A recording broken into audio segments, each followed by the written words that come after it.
It's an honor and pleasure to be with you. I'm talking to you from Mount Shasta, my kind of home on and off for the last 24 years, 23 years. And I'm here to share with you kind of my lifetime's work and my mission and related to my work with Dr. Fred Bell with company Paradigm. I now have my own company, and my website is called thepromiserevealed.com, and I hope you'll check that out. There's a lot of information I'm going to be sharing here with you today that's on that website. I'm going to be doing a series of videos here to share with you some of the information and technology that I was experiencing with Dr. Bell in his home with the Pleiades, sometimes by ourselves, sometimes with his daughter Alana, and with his various wives throughout the many years that I knew Dr. Bell. We developed a series of technologies. And I should go back into the history a little bit here. Dr. Fred Bell's great uncle invented the telephone, Alexander Graham Bell.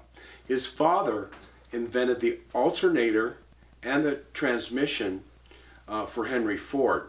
Fred Bell grew up in Ann Arbor, Michigan, and at 15 years old was studying the shock wave of the atomic bomb under Leonard Katz and Wilson cloud chambers and things of this nature. At 17, he was drafted into the Air Force, or conscripted, which was illegal, and lived in UC Santa Barbara, where he achieved a PhD in physics at 17. Fast forward to his time in the Air Force, working with NASA, JPL, and Rockwell. And when I was 16 years old, I was very into pyramids, and I met Fred Bell. And I went up to his house. He had a pyramid out front, and his girlfriend was there. And I said, is Fred Bell here? And she said, no, he's out. Come on in. So I came into his garage, which was kind of like his laboratory and workroom. And I waited. As he came in, he bought in his very first run of 50 gold pyramids. He had been asked by Dwal Khul, after working with Babaji and an Indian guru who was called Father, who had an ashram on Haight and Waller, one block from Haight-Ashbury, back in the 60s. Fred was receiving advanced spiritual training in meditation and Kriya Yoga, and had developed himself to a point where he was telepathically communicating with Dwal Khul, member of the Great White Brotherhood, and then eventually was handed off to the Pleiadians very shortly after the time that I met him. So he came in with these pyramids, didn't know what to do them. It was actually steel frame with nickel and gold plating. And a baby put the pyramid on their head, and he goes, oh, that's what we should do with the pyramids. So let's talk about the pyramid energy in general. All shapes have energy and vibration, and the pyramid is one of the 4 building blocks of nature. It's the carbon atom. You have carbon, which is earth, oxygen, air, hydrogen, water, and nitrogen, fire. Everything in the physical universe is made of those 4 building blocks.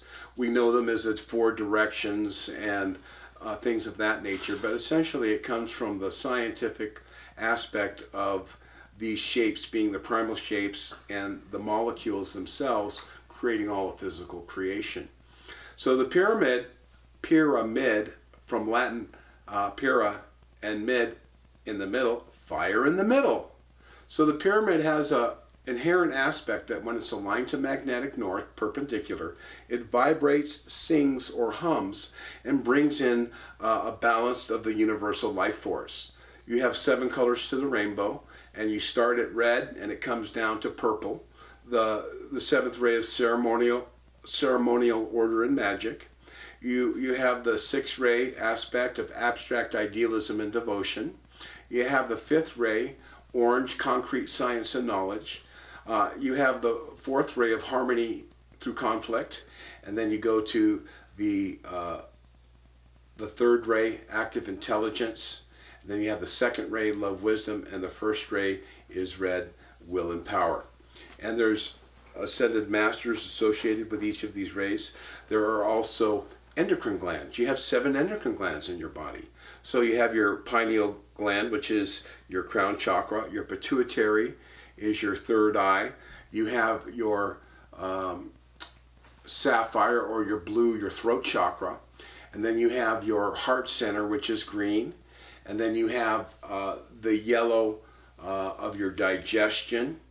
And you also have your orange of your spleen. And then you have a violet flame of your sacral energy. But you also have a root chakra.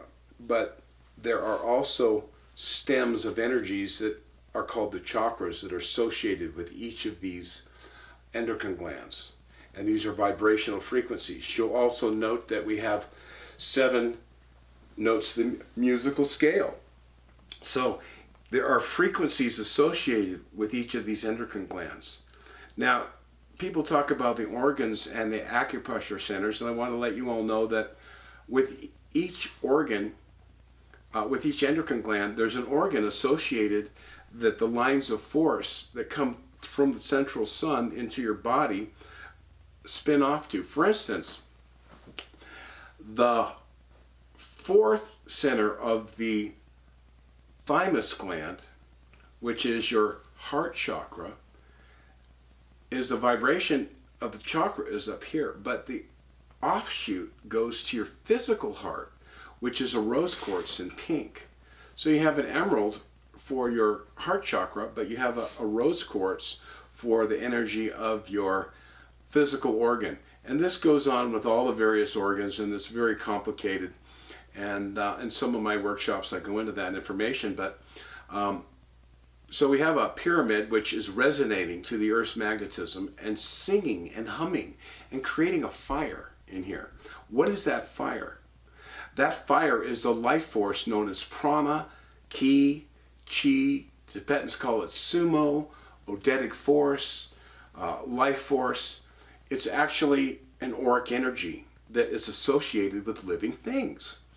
So anything that's alive has an auric field that you can actually see.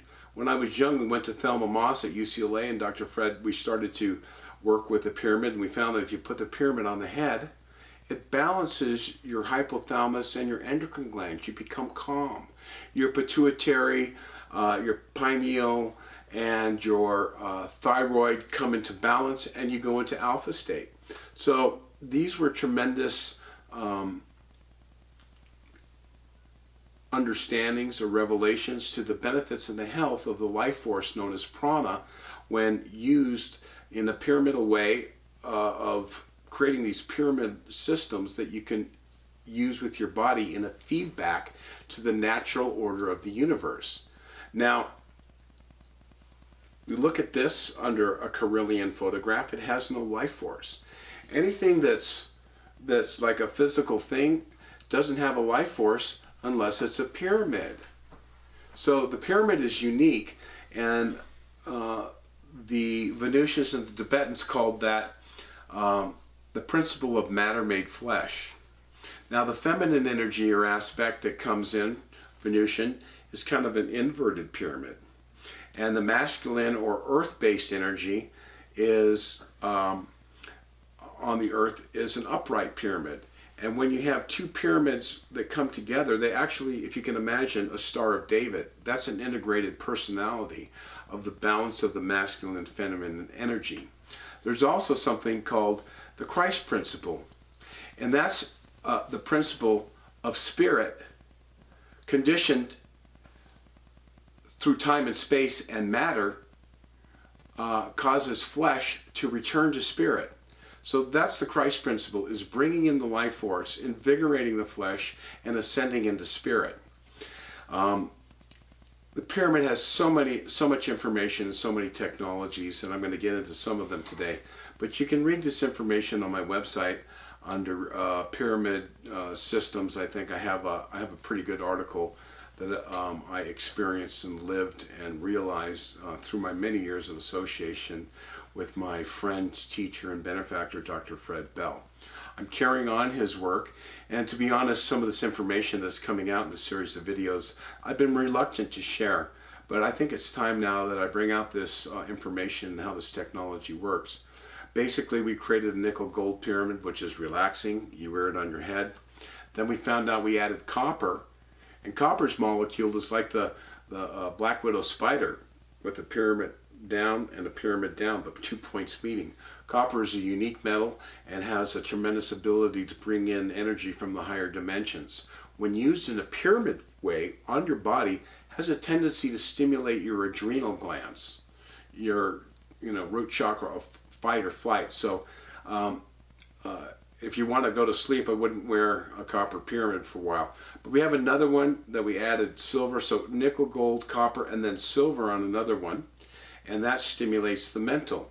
So we had 3 different pyramids that we created utilizing these different metals. Gold's molecular structure is pyramid shaped.